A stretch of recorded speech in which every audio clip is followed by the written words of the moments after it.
David Roche, strategist at Quantum Strategy, Johnson right now on the show. David, thanks so much for waiting by while we were just doing our morning thing. But I would love to know if uncertainty was the hallmark of 2025, is starting off 2026 no different.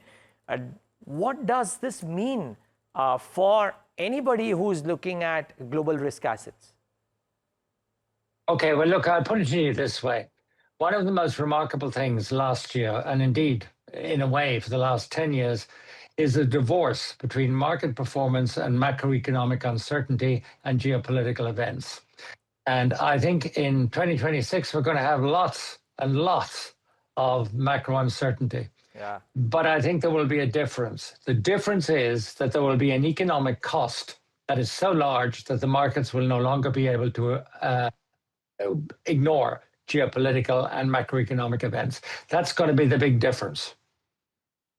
David, good morning. Hiral on this side. You're talking about a divorce between markets and the geopolitical crisis events, however we may, coin them. But from here on, how are you looking at the impact, the performance in terms of global markets and its impact when it comes to emerging markets like India? Well, I think India is kind of lucky because it hasn't got an AI boom. It's got a form of government which can at least be deemed sane and rational. And it actually has got as hard hit by tariffs as it's probably going to get hit. So in a sense, it's an oasis of, I wouldn't say it's an oasis of peace. It's probably an oasis of refugeeism in a sense.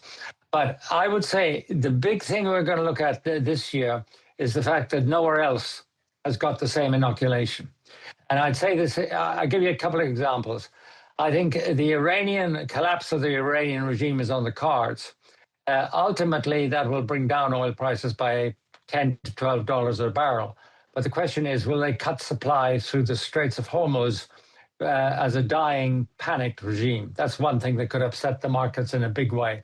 The second thing is Trump, clearly inflated by his success in Venezuela, is now on a binge of irrational policies, capping interest rates on credit cards at 10%, for example, attacking the Fed, which is now openly a war on the Fed about its independence and ability to set interest rates rationally.